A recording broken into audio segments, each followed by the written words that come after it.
નમસ્કાર વિદ્યાર્થી મિત્રો, હું છું આરએમ પટેલ અને તમે જોઈ રહ્યા છો ક્લેવર એકેડેમી યુટ્યુબ ચેનલ. તો આજના વિડીયોની અંદર આજે આપણે જોવાના છીએ ધોરણ 12 વિષય કોમર્સ એટલે કે કોમર્સની અંદર ગમે તે વિષયમાં લાસ્ટ 7 ડે પ્લાનિંગ. આ વિડીયોની અંદર બતાવવાનું છું ગોલ્ડન ટાઈમ છે, આ ઉપયોગ કરી લેજો. હજુ જાગી જજો, હજુ ત્યાં તૈયારી કરવાની ચાલુ કર્યું તો હવે તૈયારી કરવાની ચાલુ કરી દેજો.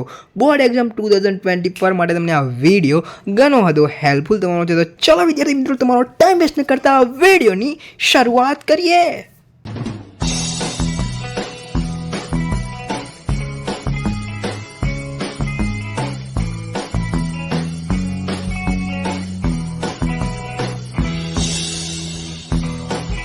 વિદ્યાર્થી મિત્રો, આપણી ચેનલ ઉપર બ્લુ પ્રિન્ટ બ્લુપ્રિન્ટના તમામ વિષય બરાબર, આઈએમપીના તમામ વિષય, તો આ બંને વસ્તુ આપણી ચેનલ ઉપર ઉપલબ્ધ છે.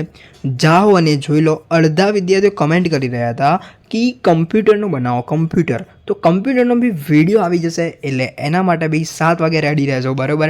આ વિડીયો તમે અત્યારે હાલ 5 વાગે જોઈ રહ્યા છો, તો બીજો વિડીયો તમારો કમ્પ્યુટરનો 7 વાગે આવી જશે. એટલે તો જેમને બી કમ્પ્યુટર આવતું હોય એમના માટે રેડી રહેજો બરાબર. એટલે કમ્પ્યુટરમાં બી તમને ખબર પડી જશે. તો ચલો જોઈ લઈએ લાસ્ટ 7 ડે પ્લાનિંગની અંદર તમારે શું કરવાનું છે. તો એનું સ્ટેપ નંબર 1 શું છે? જે વિષયમાં તૈયારી બાકી હોય તેના ઉપર વધારે ફોકસ કરો. બસ શું કરવાનું છે? હવે એ બધા શું કરતા હોય, ધારો કે એને એકાઉન્ટ આવડતું તો એકાઉન્ટ કર કરે, પણ ભાઈ એને ખબર નથી મારે ઇકોનોમિક્સ અને બીએની અંદર વાંચવાનું બાકી છે, તો ભાઈ ઇકોનોમિક્સ અને બીએની અંદર કર. અકાઉન્ટની અંદર તો આવડી જશે તને, જે તને આવડે છે બરાબર. અને અડધાને કેવું હોય, અકાઉન્ટ ના આવડતું, અકાઉન્ટ કરતા જ ના હોય. ભાઈ અકાઉન્ટ કર, અકાઉન્ટ નથી આવડતું. એટલે મેં અહીંયા શું કીધું છે કે જે વિષયમાં તૈયારી બાકી હોય તેના ઉપર વધારે ફોકસ કરવાનું છે બરાબર. આ તમારો ગોલ્ડન ટાઈમ છે. હજુ સુધી તમે તૈયારી ના ચાલુ કરી હોય તો હજુ કહું છું તૈયારી કરવાની ચાલુ કરી દેજો. મોસ્ટ આઈએમપી ક્વેશ્ચન આપણી ચેનલ ઉપર ઉપલબ્ધ છે.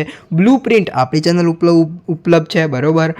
તમામ વિષયમાં સ્કોર કેવી રીતે કરવો એક વિડીયો બનાવેલો છે. બીએની અંદર સ્કોર કેવી રીતે કરવો, કયા ચેપ્ટર મહત્ત્વના છે, તમામ વસ્તુ યાર બનાવેલું છે બરાબર. આપણી ચેનલને સબસ્ક્રાઈબ કરો યાર, જુઓ શું હું બનાવું છું બરાબર, લાઈક કરો.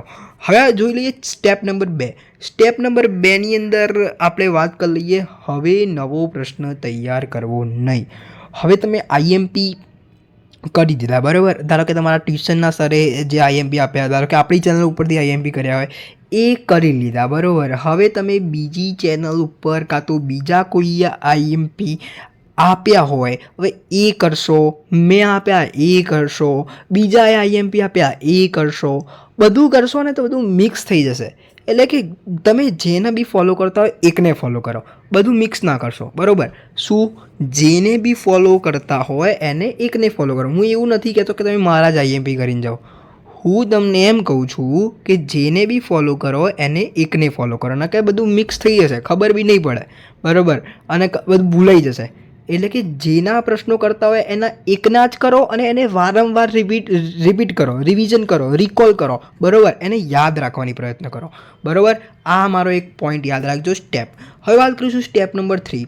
સ્ટેપ નંબર 3 શું કહે છે? એમસીક્યુ અને વીએસક્યુ પર વધારે ભાર આપજો બરાબર. આના માટે મારે એક વાત કહેવી હતી તમને.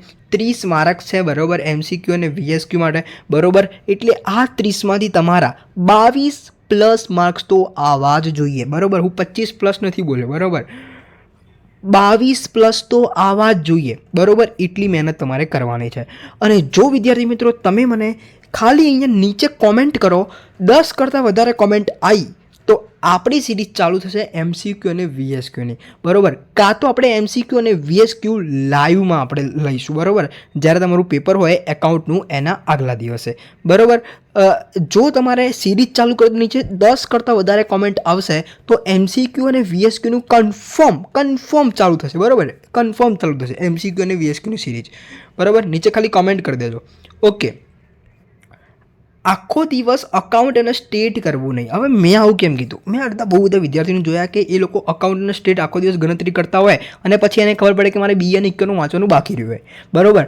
તો બીએ અને ઇકોનું વાંચવાનું છોડીને એ લોકો શું કરે છે? અકાઉન્ટ અને સ્ટેટની આખો દિવસ ગણતરી કરતા રહે છે. એટલે એમના માટે હું તમને એવું કહીશ કે બીએ અને ઇકો બી વાંચો, બધે બધા વિષયને એક સરખો ટાઈમ આપો.